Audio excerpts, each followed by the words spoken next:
Hi, ഏവർക്കും സ്വാഗതം. ഞാൻ ബ്ലാക്ക്. നമ്മൾ ഇന്ന് കേരള സർക്കാരിന്റെ ഭാഗമായി നടത്താൻ ഉദ്ദേശിക്കുന്ന ഈസി കിച്ചൺ എന്ന പുതിയൊരു പദ്ധതിയെക്കുറിച്ചാണ് സംസാരിക്കാൻ പോകുന്നത്. ഈ പദ്ധതി കേരളമെമ്പാടും നടത്താനാണ് സർക്കാർ പദ്ധതിയിടുന്നത്. ഈ പദ്ധതിയിലൂടെ 75,000 രൂപയാണ് ധനസഹായമായി നൽകാൻ സർക്കാർ ഉദ്ദേശിക്കുന്നത്. അടുക്കള നവീകരണത്തിന് വേണ്ടിയാണ് 75,000 രൂപ ധനസഹായം നൽകുന്നത്. ഇത് പഞ്ചായത്തിലൂടെയാണ് നമ്മൾ അപേക്ഷിച്ച് സ്വീകരിക്കേണ്ടത്. മുമ്പൊരു പശുത്തൊഴുത്ത് നിർമ്മാണം എന്ന പേരിൽ 1.5 ലക്ഷം രൂപ ധനസഹായം നൽകി വന്നിരുന്നു.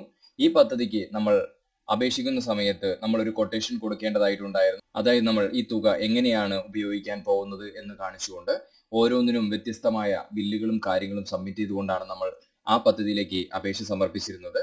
അതേപോലെ തന്നെയാണ് ഈ പദ്ധതിയിലേക്കും നമ്മൾ അപേക്ഷ സമർപ്പിക്കേണ്ടത്. നമ്മൾ എങ്ങനെയാണോ ഈ തുക യൂട്ടിലൈസ് ചെയ്യാൻ പോകുന്നത് അത് GST ഉള്ള ഒരു ബില്ല് തന്നെ നമ്മൾ സബ്മിറ്റ് ചെയ്യേണ്ടതായി വരും. ഇങ്ങനെ സബ്മിറ്റ് ചെയ്താൽ മാത്രമേ നമുക്ക് ഈ തുക ലഭിക്കുകയുള്ളൂ. 75,000 രൂപയാണ് നമുക്ക് ഇതിലൂടെ ധനസഹായം നൽകുന്നത്.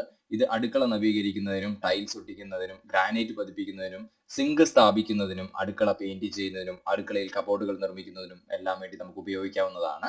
ഇതിനു വേണ്ടിയാണ് സർക്കാർ ഈ പുതിയൊരു പദ്ധതി രൂപീകരിച്ചിരിക്കുന്നത്. 2021 ബഡ്ജറ്റിൽ ഒരു സ്മാർട്ട് കിച്ചൺ പദ്ധതി ഉൾപ്പെടുത്തിയിരുന്നു. ഇത് KSFE വഴിയാണ് നടപ്പിലാക്കാൻ ശ്രമിച്ചിരുന്നത്. പക്ഷെ അതൊരു വിജയകരമായിരുന്നില്ല.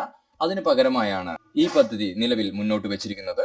അടുത്തിടെ ചേർന്ന വികേന്ദ്രീകൃത ആസൂത്ര സംസ്ഥാന ഏകോപന സമിതിയിലാണ് തദ്ദേശ വകുപ്പിന്റെ പദ്ധതിക്ക് പച്ചക്കൊടി കാണിച്ചത്.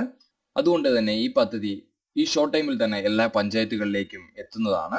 ആ സമയത്ത് നിങ്ങൾക്ക് നേരിട്ട് പഞ്ചായത്തിൽ ചെന്ന് അപേക്ഷ സമർപ്പിച്ചുകൊണ്ട് ഈ പദ്ധതിയുടെ ആനുകൂല്യം നിങ്ങൾക്കും സ്വീകരിക്കാൻ സാധിക്കുന്നതാണ്. നിങ്ങൾ പഞ്ചായത്ത് മെമ്പറുമായി സംസാരിച്ച് എന്നാണ് ഈ പദ്ധതി നിങ്ങളുടെ പഞ്ചായത്തിൽ എത്തുന്നതെന്ന് അന്വേഷിച്ച് മനസ്സിലാക്കി നിങ്ങൾക്കും അപേക്ഷ സമർപ്പിക്കാവുന്നതാണ്. താങ്ക്